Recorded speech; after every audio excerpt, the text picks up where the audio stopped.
Mon bien ma belle vie, quand la minute tout le monde a battu pour l'attendre. Comment ça? Donc c'est-à-dire que sur mon nier boye, azo l'accès que aza belle vie ou aza kilobité, azo baksa quelque chose chaque jour. Tu vois? Tant de fois la télémélie. Tu sens que charisme a commis dans moisa ya fallu lui poutater. Ok.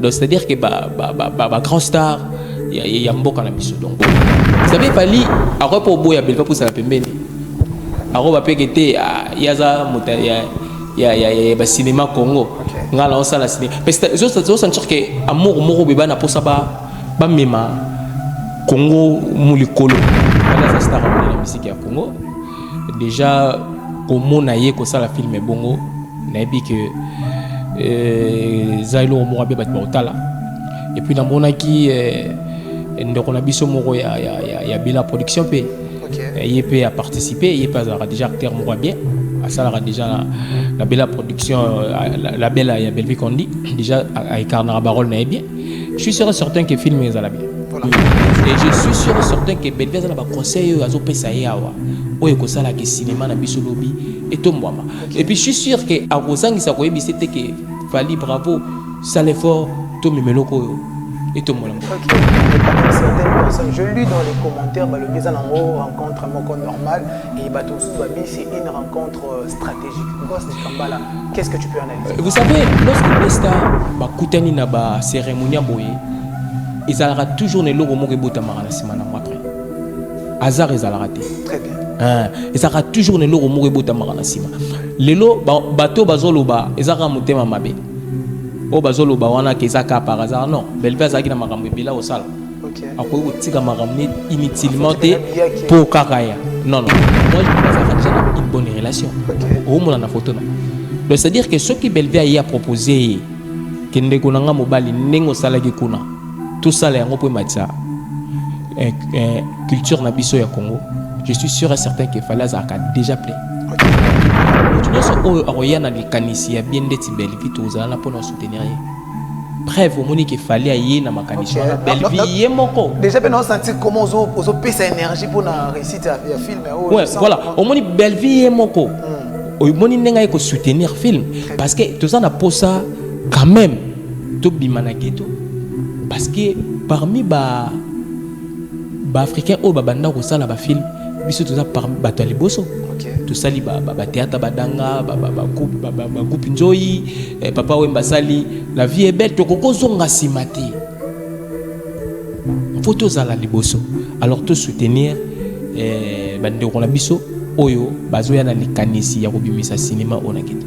Bonjour à tous, fidèles amis téléspectateurs. Grande est notre joie de savoir que vous êtes nombreux en train de nous suivre dans cette grande émission Cinékin. Aujourd'hui, nous avons ce réel plaisir parce que nous allons passer des très bons moments ensemble avec vous. Nous allons parler de cette nouveauté du cinéma congolais, Rumba Royale. Spécialement, dans cette émission, nous allons échanger avec Gosse Dikambala, à qui je dis déjà bonjour. Oui, bonjour Maurice. Voilà, encore une fois de plus dans Cinékin. Plaisir et belle. Voilà, déjà, Osako s'est comporté comment? Ouais, ça va. Je sais qu'il est malin, mais nous sommes basés au contrôle. Voilà. Gosse, les autres là par rapport à Rumba Royale, ce film qui fait couler beaucoup d'encre déjà. Est-ce que déjà vous êtes au courant la film où l'artiste musicien Fally Ipupa a sali apparition là? Oui, bien sûr. Et dans les réseaux sociaux, tout les lots. Et dans l'actualité, c'est une bonne chose qu'il fallait sali tout à l'heure. Et déjà, comment vous avez trouvé ces films? Eh bien, écoutez, ça, nous avons pas plateforme avant à l'Inter parce que nous avons une présentation. Nous vraiment tout 8 ans au talent côté, tout bête les solo, nous avons vraiment bien l'air tout talent. Ma simation a zone ils poser une question, on répondre par rapport à ça. Voilà, merci beaucoup. Mais déjà présentation, affiche, invité, comment vous trouvez quand même casting voilà? Fallait ça star ramener la musique à Congo. Déjà comment on a eu que ça la film est bongo. Nabi que zailo mo rabe bat bautala et puis na mona ki ndoko na biso moko ya bila production pe il peut a participer il peut déjà acteur mo bien à ça déjà la bella production la belle ya Belvi Kondi déjà incarne la parole na bien je suis sûr et certain que film est à la bien. Voilà. Et aujourd'hui, nous sommes Congolais quand même, on doit se le dire, Gosse Dikambala. Comment film on les appelle important vis-à-vis des Congolais? Vous savez, art et Zalaka toujours important. Film est important parce que avant fallait, il y avait déjà Papa Wemba Salagi. Ça déjà la vie est belle, puisque tout le monde, l'orni n'est même pas Namboka, il y a la visibilité aussi. Tourner film maintenant bamboka mususu et ça échange moro culturel au ego ça là que moro na biso pe était comme na ba façon mususu, donc c'est vraiment très important. OK, et comment aujourd'hui bakonzi na biso bakoyi quand même kocha lise pour comprendre que il y a quand même il au moins malamu na kata film wala. Écoutez, makamba bakonzi ngo to betaka masolo c'est pas problème. Fallait ça na stade de France ba pesa ki la moko et boti makambo ebele, mais sauf que tout ça vraiment na posa ba soutien na bango, surtout ba place où ça qui bat ba retournera peu ba film ndeng wala bat ba ko sara ba ko betara ba concert bien, ba terre ba cinéma même il y a ba théâtre, ba place où ça qui ba ko ya ko presta ka ndeto mona ki dernièrement belle a presta ki na showbiz ce bazan ba place na bango moko pe ndeng wala, et ça vraiment hyper important. Donc gouvernement na biso ko tchaba boko na ba makambo ba ndeng wala quelque sorte. Voilà, aujourd'hui dans ces films, nous avons vu quand même aussi la présence de quelques acteurs, je peux quand même citer, nous avons vu la participation, il y a Dacosta, Wazalaki Nakati, il y a Soarewan, et puis nous avons aussi vu la participation de l'artiste Belvic. On dit déjà, d'après vous, qu'est-ce qui vous a beaucoup plus marqué pour l'apparition de la Soarewan? Non, marqué c'est trop dur. Dans Nord Baboy.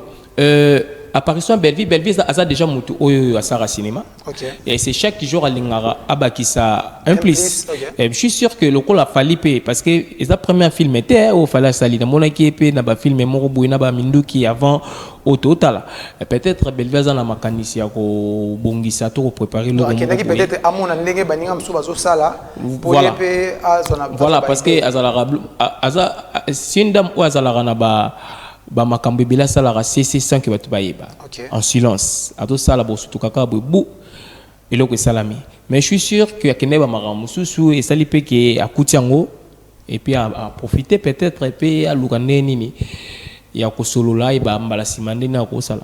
Et nous avons vu aussi la participation à Dacosta qui a d'ailleurs posé aussi la question dans la salle. Déjà, est-ce que c'est important que Dacosta bacha main forte na bango? Mais bien sûr, moi nambo comme Tazaki wana, il fallait pour passer, c'est un enfant du pays.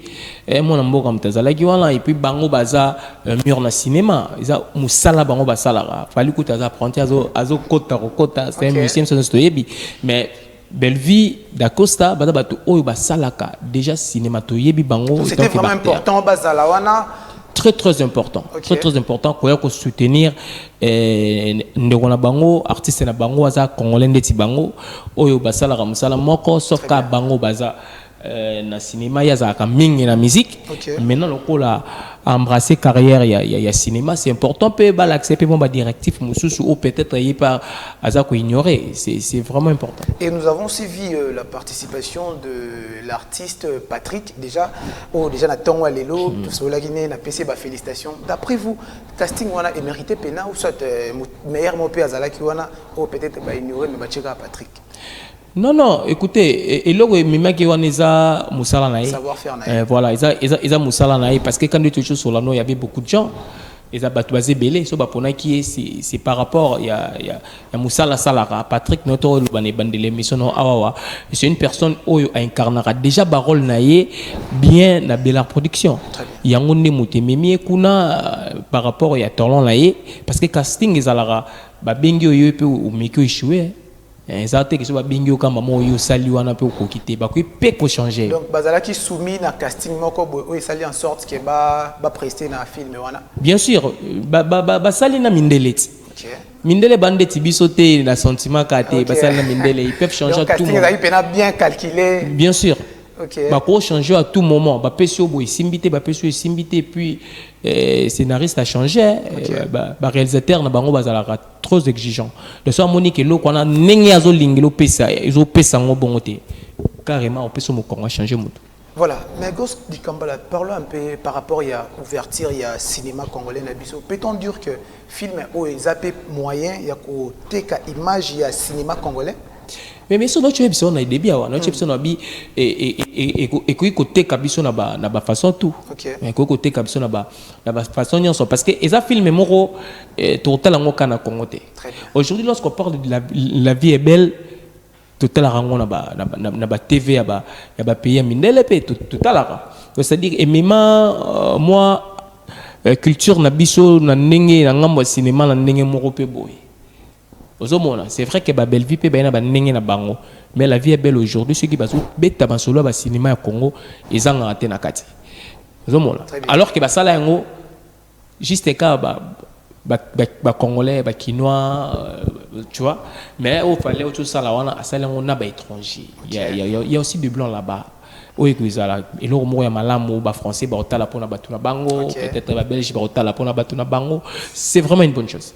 Et aujourd'hui, on peut aussi dire que le producteur n'a pas parce que les lots fallait pour signer ma Non, mais écoutez, nous. Parce qu'on ne doit pas se voiler la face, c'est une très grande production du cinéma. Non, mais écoutez, ça, c'est pas comme chez nous. Nandenga mabete.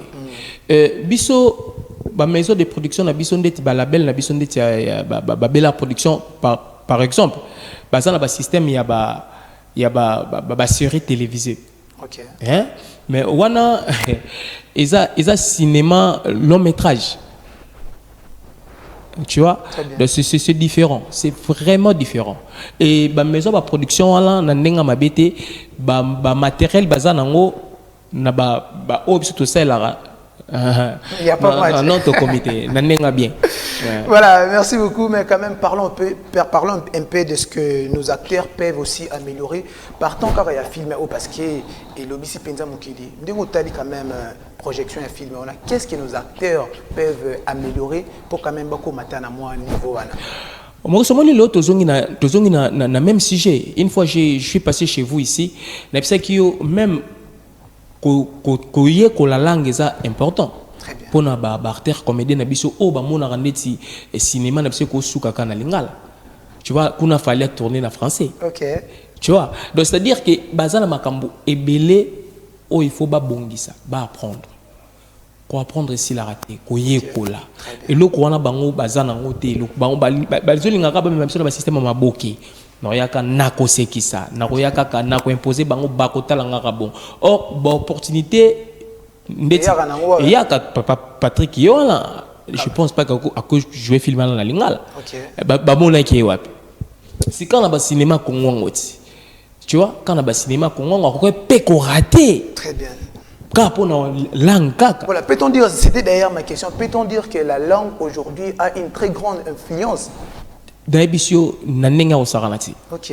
Nanenge ya kosakanate parce que nenge ba tourner wana soki ba anglais baza ba lo anglais. OK. Tu na film on a la casting ana ba anglais baza ba lo anglais. Soki yo ka anglais te. Obi difficulté ni no kozala nango. Oh là là. Pour tourner film wana. Oh là là. Tu vois. Donc déjà français ceux qui ça pas si pour na yo. Au retourner te. Voilà. Et pour l'artiste aujourd'hui, il se tape derrière la poitrine, et que à jouer à la linga, la gosse du Kambala, vous êtes analyste culturel. Conseil au groupe ça non, mais conseil à la cas qui est là, c'est important parce que ba michaka ba limite. Très bien. Et Bellevue une fois elle est partie jouer na ma famille. Ils a qui lingalate. Ils ont dit que batalo nongo presté na film na nenga Congo mais là ba benga yo izala makambo susu ba casting ba parole no izala na français oro bando yo kisaka bango pas citer likambo ba bandela rango 10 fois tu vois c'est important je vous dis c'est important très bien c'est très important ouais c'est important et quand ça la teke pour déjà ce cas là nka que ça l'ont déjà passé c'est que makambo nyonso ko sala ngote. Pour Sony. Bon, on ne peut pas peut-être se limiter quand on a français, mais moi, Chilouba pèse en importance parce que le monde a Chilouba, Swahili, ou soit c'est vraiment important dans la langue internationale. Non, la langue internationale est très très important parce que quand on est notre website, quand on a français, si on a français, il faut le français. Si on a maman, il faut le français.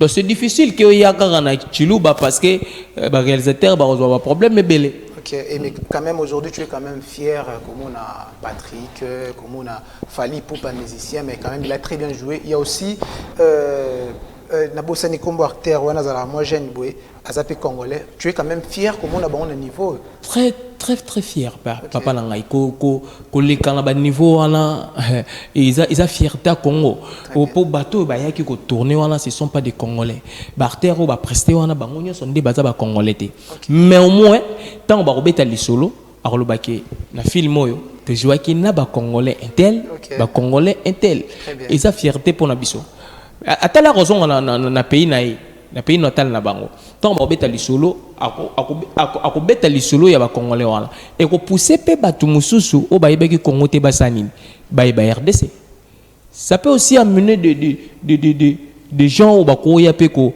ça pe makambo na Congo pe ya bien parce que quand batala qui filme na ba comprendre makambo ezoleka c'est vraiment important c'est vraiment très important mais partant quand il y a film oyo est-ce que les lots oyo mokilezo mon abisso on peut dire que ba kondi nabisso ba so soutenir biso te comment la qualité quand même il y a film oyo mais bien sûr depuis kala na ninga mabete tozwaka vraiment soutien te depuis kala déjà tozwaka soutien te net na ba pays musu sezalaka depuis kala tozwaka na ba soutien tala Maurice ezala ngaka TV tu vois il y a d'autres choses au loba boy batu mo ngo mabe obi mukoro mususu awa kana kisasa awa torata match moko nene Argentine a sengi RDC match awa na kisasa parce que ceux qui équipe moko sengi bino match yende mutazo ka charge makambo nyonso yé mutazo kozwa bijo moko boye abimisi pona ndenge bo ya mbaye wana Argentine abimisa ba plus de 2 millions si je me trompe pas mais match là na martyr et betaté pourquoi parce que fédération monique mbongo wana eza bango batu baza batu balé ba gestionnaire ya stade des martyrs babi stade des ya bango le ministère donc tant que wana et que n'est pas na bango et des ordres de salike na fédération na ministère ba yokanité à les match p et betité alors ba tuni gestionnaire wana na émission na télévision tant bozo sala ba makambo na match betité qui souffre yemora répondre calmement le peuple congolais donc tu vas souffrir ka pour na bino. Tu vois, donc tu vas qui passe pour na bino boé la mbongo moko boé oyoyo boza même pas ba jouer. Et aujourd'hui ouvertement parce que mon on qui ndaka penza mo musika ba konza mboka basala concrètement nini gosse di Kambala. Te mais likambo ti to lobi ngo moi trop. OK. To lobi ngo moi trop izaka neti bazo betala bango 40 neti bazo yo kana bango te. Bien sûr que to lobi ngo mingi kosunga ba artiste wana. Non, tu es bisoka awawa fali babi 2 millions moko tu sais que tu même c'est même pas sûr mais bon tu vas makambo beleka ye moko ba pesa 2000 pourquoi mbokeza na guerre mbokeza na boye donc mutu comme ya na problème là donc awa to lingaka to ça les gamba malamu te ba pesa bino ba raison moko boye qui ne tient pas debout au vandi moko to tala na Côte d'Ivoire pe ba guerre ezalaka na ba mboka musu ba guerre pe ezalaka mais et ça la raté que et pekisa bango basala likambo po batu ba sepela non. OK. Voilà, Gosse di Kambala, aujourd'hui parlons un peu aussi lilo na cinéma à Congo, tozana Belvi Kandi, tozana Madame Sila Bissalou, tozana Maman Dinana, baza quand même belé ba Cardozo. Peut-on dire que ouverture il y a film oh équipe ko inspiré ba grand géant on a payé cinéma ou soit bango dia ba kokana bango. Non, mutakoka zate. OK. Mutakoka zate quand no chip ça ko yeko les alara mabete fo yeko la chaque jour. Maintenant là ça dépendait, ils ont dépendre na moto. Ils ont dépendre na moto. Oh ya zo mona ki azo sala ke soit monika za limité on a pona c'est bon. Ils a pona italien. Mais pona bateau bazana posa ba poussa encore. Ne dototo sola no moni badako sabakendaki pembeni. Ba lekara déjà ba sarda ba cinéma ba belle vie. Bazawana les Karaja Basara cinéma où il s'est rappelé 300 000 vies. Mais le roi n'a pas ça à quoi apprendre.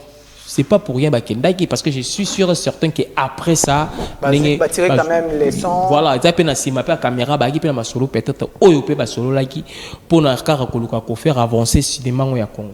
Voilà, merci beaucoup. Gosse di Kambala déjà, tous banana république n'a pas photo. Bon, proposer biso photo ya Madame Belvi Kandi na Fali Poupa. Je pense que la réalisation va nous aider avec cette photo. Omega quand même copier ça impressionne. Je pense que la réalisation de la Pinza très rapide. La photo de l'artiste Belvi Kandi. Et voilà, déjà cette photo dans l'entrain de jeu, qu'est-ce que cette photo vous inspire? Des grands stars. Ok. Il y a Afrique et un monde parce que bangomi balé déjà des bazar bazalara liban d'amboka batalamara liban d'amboka mon habillement belle vie kalami to mon la batu la temps. Comment ça? Donc c'est à dire que so monier boye azo l'accès que aza belle vie aza kilobité azo baksa quelque chose chaque jour, tu vois, tant de fois la télémélie. Tu sens que charisme a commis dans il a fallu lui poutater. Ok. Donc c'est-à-dire que grand star, il y a un beau cannabis, donc voilà. Et cette rencontre représente quoi déjà d'après Goss du Kambala? Non mais écoutez, pour le développement du cinéma congolais, parce que quand tout le monde a une image, comme on a déjà image boyé, développement du cinéma quand on est dans le que le cinéma ya Congo zo bimanageto malembe. Très bien. Par rapport à ba initiative à boye. Vous savez fali à quoi pour boye bel pas pour ça la pembeni. A roba pegete yaza ya ba cinéma Congo. Ngala on ça la cinéma. Parce que zo sentir que amour moko beba na posa ba mema Congo mulikolo na makambutu. Très bien. Parce que fallait ayebi que Belleville na cinéma ya Congo aza le monde était. Si ayebi. OK. Ayebi que ndenge na koti na makambo yo, il faut na yoka bango mingi. Tu vois? Faut na yoka Belleville mingi. Et je suis sûr et certain que Belleville a ba conseil yo azo pesa yawa. Oyo ko sala que cinéma na biso lobi et tombwama. Et puis je suis sûr que a Rosangi sa koyebi c'était que fallait bravo, ça l'effort to memeloko yo. Et tout le monde. Ok, mais quand même certaines personnes, je lis dans les commentaires, le bizarre en haut rencontre moko normal et c'est une rencontre stratégique. Goss du Kambala, qu'est-ce que tu peux analyser? Vous savez, lorsque des stars koutani na ba cérémonie boye, ils aura toujours ne logo moko bota marana simana après. Hasard ils aura raté. Très bien. Ils aura toujours ne logo moko bota marana sima. Lelo bateau bazoloba, ils aura motema mabe. O bazolo bawana kezaka par hasard non Belleville azaki na makambo ebela au sala. OK. Akoki kotika makambo inutilement pour kakaya. Non, moi je vous confirme aujourd'hui. C'est une rencontre stratégique. Quand nous ozolo bawana. Stratégie moko erebima wa. Au mona yango plus tard. Au comprendre. Tout betali solo akana ba mon église awa. Au mona ki casting ni salamaki ba pasteur Denis Lesi bazalaki. Au mona ki ampleur ni zalaki. Oui, Pesaki. Belleville, elle est capable. Il y a aussi la film Moro à Tchefali. Mais dans le bien, ce qu'il fallait, il capte déjà dans la. Dans le Bible, partant, il y a un coupage, on va payer ça, on va payer ça. Est-ce que Assimé fallait pour la film? Non, écoutez, non, il y a au monde l'OPMB. Maurice, mon cas, tout ça dans plateau no boy. Il y a d'autres invités, ceux qui ne pas pour les cabas, puis sont bons. Maurice, toi $400. Il y a d'autres invités, ceux qui pas na yo, na ki Maurice na yo, yo mto paye ça bon à transport. C'est ça. Aussi bango no besoin bon à carbo kende. Vous comprenez? Il y a d'autres invités bon ya na plateau na yo, ils arara à tourner à Maurice R Morolo bito bengan. Très bien. Na yo na ye mutapisi muteloko. Azate. Fallait za ba mbongo ne déjà belé. Souci déjà fallait za la rango la musique. Tout na art ya Congo azara na posé mata. Il n'a pas besoin de mon Belleville. Azana na posaka ki iloko emata. Vous comprenez? Ana posa juste iloko emata. Alors solana ne connaît moi aussi très bien. Parce que bazaka déjà na une bonne relation. Au moins na photo non. Donc c'est-à-dire que ce qui Belleville a proposé que ndeko nanga mobali nengo salaki kuna. Tout ça là ngo po matcha. Culture na biso ya Congo. Je suis sûr et certain que Falaza a déjà plaît. Ok, mais parlons un peu tout le monde on a Papa Patrick. Déjà pour moi, on a un artiste pétri de talent. Quand même, tu es aussi fier comme on a Pembeni Fali et puis Pembeni Belvi Kandi. Non, tu es vous savez, d'autres choses des Alarango Maramba Okamote. Maurice, Ramsey Zaramamoa Kamote. Parce que c'est normal. C'est normal parce que Nenga a télémi awa. Et ça Moussala Moutememi. Aïe par hasard. Très bien. Bisonde ba tutu tchara bango na ba place na bango te peut-être. Mais Moussala Moutememi awa. Ye mutu alinga ki kozala wate.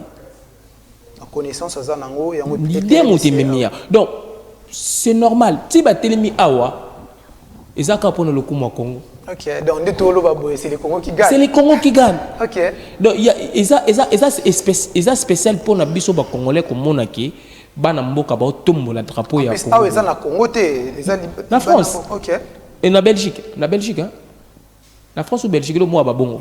Donc c'est à dire que d'ailleurs ça en Belgique parce que projection est en Belgique. Et ils ont là qui ça grandeur quand même il y a cinéma ya Congo. Lelo niveau nini cinéma ngo ezomata. OK. Yango moni tango bat balobaka ke la dame ici azalaka jalouse ngana kamwa. Parce que tala soutien ke ko sala ndeko na ye ya musicien oyo a embrassé carrière ya cinéma kasiko. Ake ko soutenir ye pour la musique te pour na cinéma. Parce que ayebike awa drapeau ya RDC moto ezo flotter. Est-ce que c'était important, présence à Belvique pendant la soirée? Très très important. Très très important. Pour nous qui ça fallait pour pas que place oye et ça m'a bêté. OK. Toyambio ils bitumba lutte na biso nyonso o tozoluka que film ngo et commandé ti ba film nyonso. OK. Tout monde ya ba américain, ya ba nigérien, ya ba français, biso peto commandé ngwala. Parce que derrière tout ben Nigeria ben comment qui colle biso et comment on a bossé que les automatique ben niveau ouais comme à niveau le colomaka c'est trop dur mais on est en train d'avancer malembe mais on avance au lieu que tous on asima to poussana c'est ça to poussana. Voilà, Gosse, parlons un peu de la participation. Il y a Madame Belvique, certes, a participé dans un film OT, mais peux-tu affirmer dans le bateau que quand même, casting à Belvique peut quelque chose important pour un film haute. Pourquoi pas? Que Belvique a incarné rôle moro awa. Pourquoi pas? C'est une grande star. Il y a cinéma, il y a mort en abisso. Et c'est la première fois que Belvique tournera déjà dans l'étranger. Auto c'est ça showbiz awa. Tout le monde qui ba ma famille bazala kia. Donc et là on y oyo egosala qui poye. Ay carnet rolte na rumba ya fali parce que ce qui coûte fali à sali na nenga mabete mission aza arterte ay carnet rôle na très bien pourquoi pas moto à salara déjà une grande actrice comme elle a tourné filmé à Wati pourquoi à tout le monde a Dacosta tout le monde a Mumbaya. Mais quand même, on n'a pas vraiment senti la présence de comédien parce qu'il y a le baraquet, comédien, est-ce qu'il y a une soirée où tu vois Kieto, non, Kieto, c'est-à-dire quoi? Ou soit des niveaux au moni comme l'autre chose, on va poser la question que ceux qui badinana, basila. Belvi bangonyo sona mutu pa ko koma na idi neto ebisa OK chacun aza na choix ya kosala na to ebisa lo mwande ngwala eza na batu oyoyo ndenge leka bwe bamona ngoka neti lokote parce que ye pona ye ndenge suka ne kana maboke bongo ça suffit. Comment ça batu o ba ye awa ce sont des gens oyo de valeur si batu baza na posa lobby musala na bango ils ont valeur mususu batu bana posa ko bakisa connaissance ba comprendre pali na batu wana basalaki ndenge nini tokoki ko associer bango ndenge nini pona lobby biso pe to ça lelo moko ezala meilleur que avant tu vois et ça batu oyo balingaka ko apprendre bazalaka ndenge moko lelo ndenge moko lobby te ozomona bazé belé bana poto yemoni leader a misia il n'est pas là. Pour naïe exemple, ils ont un mabete. Pour naïe peut-être bon naïe. Wana marambu nangate. Parce que nga naza trop comique. Pour na sala rabaïmo nanga ba nenge moroboy. Tu vois? Alors que ba Belvi na ba Dacosta, ba comment na ba image mususu na mutu. La vision mususu. Voilà. Et tout le monde peut en plaire. Présence, il y a Belvique quand même. Tous on attend à moi Bandeli. Photo, bon, on appelle que non star, il y a ma bouquet, il y a Wazawana. Écoutez, au moins, ba mini-série ou déjà Belvique Salara, ils sont déjà différents. Na ba film autant d'autres là ba groupe salon kala. OK. Ba genre ba bouquet ya ba salle, bo vanda kala banda ko wala. Bo to tourner là ba kitcha mabaya, bilo mo ba ndengwa. Et ça ba même série T na ndenga mabete ndenge ba tout monde ba phénomène sobe ba sala. Tu vois? Au monde film banda qui 50 mabanga na boaka na deux tableaux. Soit ça, vous comprenez. Donc c'est-à-dire que Belleville aya na art mosusu déjà na cinéma. Oh ils ont permettre lelo ba papa Patrick ba benga bango na ba casting ya ba film à libanda. OK. Parce que bazo mona moi loko moko boye o ezala kité ekoma. Tu vois? O ezala kité ekoma. Donc tant ba zu acteur moko boye na kati ya Bella production pas que noko ça la casting ya film moko boye na libanda ba film o eza professionnel. Donc c'est-à-dire que ba trouver que pas Belleville ba professionnel baza. Voilà, ça me pousse à vous poser une question. Est-ce que les lots n'est pas acteur na biso bazo jouer na ba plateforme lokola ba SB, ba Belleville TV. C'est aussi une manière de décomplexer bango face à la production peut-être dans les jours à venir. Non, écoutez. Ou soit de chaque plateforme a sa manière de former, ou soit n'est sur le bon. Et là, il bosse notre chip, ça veut dire que faut pas changer dans manière na bango ya ko tourner ba film. OK. Parce que qualité, manière, scénario, ça compte aussi. Et ça compte aussi. Pour beaucoup ya ozwaka mututé genre ndeti bando sala ba cinéma ba théâtre ndeti ba dangawana omoni bila batu ba wuti batu ba wuti pena États-Unis ba yozo po ko tourner. Ça va pas tenir. Donc c'est à dire que faut pas mona que bozana na lignée na bango. OK. Pour na bango tant ba yo zo acteur ba mona que aza acteur congolais sala ka cinéma. Ah, il y a pas les langages, il y a théâtre. Non. OK. Bango ba sala cinéma. Donc ba yo ko pona mutu batali. Place ni to zo acteur wa ko sala parce que fali azoke na ndenge toto mona ba PDD ba sala ba film kuna ba Aisher ba sala ba film même ba John Cena ba Kachar ba sala ba film. Donc c'est à dire que pona fali akena ngobongo. C'est un artiste musicien mais ba jouer ba tient un rôle bon au cinéma à sali. Et qu'est-ce que le cinéma peut apporter dans la carrière et la musique ya fali? Ouais, beaucoup de choses. Parce que visibilité, déjà, au la musique, c'est une autre chose. Lelo, tout le temps, comment les sous le cinéma et que permettre de comprendre que mission Morope Bouya Congo a ça le cinéma. Aïe, Barabanze Monini. Tu vois, et puis si il faut les déporter sa visibilité. Parce que bateau, qui fallait, parce que bala na biso ba Aisher ba yibi bango pété ebele biso pe ba yebité mais tant ça que no télé na film. OK. Mais tant on télé na film ba nzembo wana abayemba ka pe ko luke pe na kota yemba. OK. Donc ça lui permet ya ko de plus en plus na visibilité. Et peut-on espérer que les autres, tout le monde a peut-être fait rigoler, tout le monde a artiste moussou, bandapé ko sala ba film, ou soit on peut se limiter quand on a fallu pour pas. Non, on peut pas se limiter quand on a fallu pour pas notre bisayo que fallait azo sala neka gamarambo pe c'est salama. Mais seulement quand qui azo na ngona kilelo. Tu vois parce que papa Wemba déjà sala film. OK. Mais genre il a falité.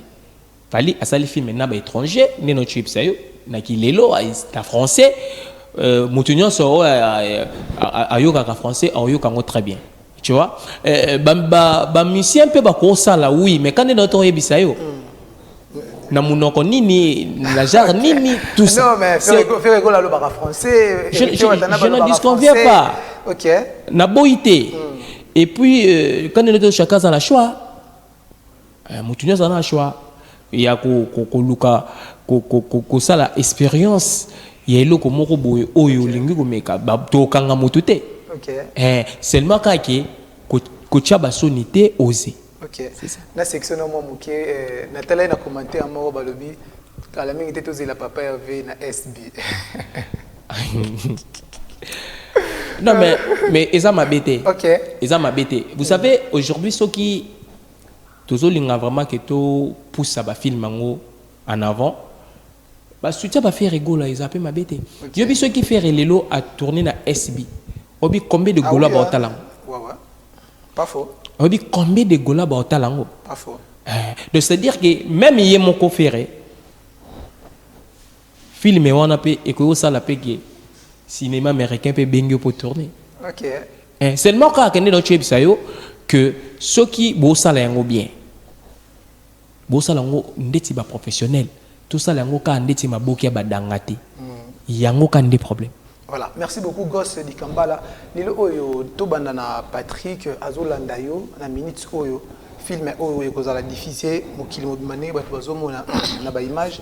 En tant qu'analyste culturel, Lilo Banini, ou peut-être y a quoi encourager, peut-être y a quoi remonter morale, ou yo ko ikozala nango vis-à-vis à Patrick Azoyokai. Ce que le bana Patrick na roye bisaye asala kinoiserie. Donc c'est-à-dire quoi? Makamne ça m'a béo ba kinoa to zara nango. Acha ngote.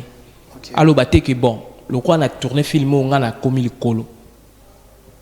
Na ko comme impoli na ko boya ko tourner na Bélard na ko mbongane comme mukie azuka qui ça tient na mapeka abumi makambuto donc a continuer ça boulot na normal a mon un film quand nga sala na Bélard production a bossé dur c'est un bon acteur ils ont l'accès déjà parce que bazo benga déjà na ba pays mususu donc ceux qui a sali musala na nenga bande ko sala kakala barobenga eli susu à retourner sur ba film même. Et message de Lubana Fali Poupa aujourd'hui, un très grand musicien, une fierté Yambo Kanabiso Olelo. Je peux dire, il s'est aussi converti dans le cinéma en tant qu'analyste culturel. Lilobani Noriko Lubana Fali. Moi je l'encourage, je lui dis félicitations. Félicitations parce qu'il fallait azo komisa makambo mususu oyo batu. Bande ko mona netiza impossible. Ba ko mona kiza kinango possible. C'est impossible, mais biso bato to ndo mona neti ça impossible. Les lots comme mona ki ça impossible parce qu'il fallait azoter ka culture na biso na ba manière tout. Donc félicitations à lui à continuer ko ça la ndinga zo sala. Na profiter de l'occasion pour na benga pe déjà ba mourir à la bonne musique ba ken le stade de France na yewan. Parce que ça na concert il y a double stade de France. Oyo bana ma musique ya Congo et salamato et Afrique n'a les salamate tout normalement nango peut-être vous allez impossible les lots fallait comme ça possible donc félicitations à lui batuba kende va soutenir mon amboka. Voilà bazo signaler biso tozo comme na soka mais quand même le belelo mo eza très capital à Stade de France n'est-ce pas peut-être une stratégie oyo l'artiste pour la réussite il y a un concert toi analyser non non cinéma na musique ils ont un lien intermoroté parce que Stade de France wana ils ont musique batu ba oyaba yoka tu vois il fallait déjà dans nenga musique à ça déjà parce que la salle baloba qui peut concert à fali ba pesi ba programme papa na ngai place nini oyoyo ye akoleka 5 abeta lisolo ya Stade de France. Ok, donc ils ont stratégie. Mais nous sommes à la canne à 4. Partout qu'on les capère, à ta place on met la bière. Alors c'est le cas qui rendez-vous dans le Stade de France parce que toi ça la publicité. C'est pas dit parce qu'il est fallu que le quoi un concert à Stade de France qui habite à l'issue non on te bosse batu bayete. Pour batu metter ma bébé bosse là ça fiasco. Donc il doit parler de ça, on doit parler de ça. Voilà. Parce qu'ils ont fierté. Voilà, j'espère que Goss di Kambala vous a vraiment plu place Bozolanda. Pour nous sur Internet, très chers abonnés, nous vous prions de faire 3 actions. Aimer, partager et puis laissez-nous vos avis par rapport à l'analyse très bien taillée. Il y a Goss di Kambala. Son abisoto avancé donc ça là vraiment très bien. Goss tozo comme on a souka ya émission abiso déjà je pense que ça sera la toute dernière question maintenant ba question belé awa mais quand même ba fan ba to balinga ba cinéma qu'est-ce que akoki ko comprendre quand même na mon pépé oyo ya cinéma automoni madame Belvin tozomona na image tomoni d'Acosta par rapport à Rumba Royal ba consommateur pas retenir non pas retenir que va consommer film. C'est très important. Pas consommer film parce que il y a un que ba producteur wana, ba réalisateur wana, bayera oluka ba congolais. OK. Parce que bato ba sali film wana ba bimisi mbongo. Soki film epesi makambute ba olemba. OK. Ba olemba. Or biso lutte na biso ezali cinéma ya Congo emata. Peu importe la personne. Notre émission comme son émission a nabi mutunyo so o aroya na likanisi ya bien ndeti Belleville tozala na pona soutenir ye. Bref, au monique il fallait aller na makanisi wana Belleville ye moko. Déjà ben on sentit comment ozo pesa énergie pour na réussite ya film. Ouais, voilà, au monique Belleville ye moko. Au monique nenga ko soutenir film parce que tout ça na posa quand même to bimana ghetto parce que parmi ba africains au banda ko sala ba film biso tout ça par batali boso. Tout ça li ba théâtre badanga ba groupe njoyi papa wemba sali la vie est belle to koko zonga simate. Photo za la liboso alors to soutenir bande ko na biso oyo bazoya na likanisi ya kobimisa cinéma ona ghetto. Voilà, merci beaucoup Gosse Dikambala, mesdames et messieurs, Tokomi na Souka ya émission Nabiso. J'espère bien que tu as passé un très beau moment ensemble na Gosse Dikambala. Donc voilà pourquoi ceux qui vous ont une suggestion, numéro ESA affiché na Sewana, beaucoup mais Nabiso, beaucoup ça ba conseil et tout ça là très bien. Gosse, quelle est votre manière de conclure cette émission? Je voulais juste rappeler aux gens, Bamouré à Cinéma Congo, rapidement que Belleville Award deuxième édition. Okay. C'est déjà pour mars l'année prochaine. Donc, si tout va bien, en décembre, Awa, bah, on a déjà lien, il y a vote. Okay. Donc, on a lien pour voter par internet. Donc, barter na bango balingaka, bah, comprimer bango na max l'année prochaine. Mais déjà voter au banda na décembre, Awa. Une organisation, il y a bande qu'on a biso, il y a famille bota TikTok, Barachouker, Maman Rachel, Barachouker, Maman Marina, Maman Marina Tabora. Maman Win, Maman Win. Voilà, Maman Marina Tabora. Donc problème est basaka famille bota. Donc voilà. Et critères exacts, un amont pour na bateau ko participer. Non biso tozo zela, biso ne so tozo zela lien wala. Ceux qui lien wana voilà, merci beaucoup Gosse, quelques salutations parce qu'on nous signale que tu as commis déjà dans la émission. Non, bonne année, joyeux Noël, merveille, tout parce que tous autres qui ont déjà table fête. Mais au PC était vraiment mais à la biso au PC était allez là bas fort. Voilà, permettez un peu sa salutation spéciale. Premièrement, je commence à dire ces grands merci à ces grands régisseurs et donc Reading Gouya, merci pour ces bons travail et à qualité au présenter biso donc millions de gratitude et puis salutations spéciales à mon vieux Kadris Kadiboué. Yazalara petit nanga Maurice faut baksa moi bien. Et puis salutations spéciales à Madame Belleville Kandi Oazota Labisso. Toi basso place azati à Paris, à Belgique. Bon, toi habité. Salutations spéciales.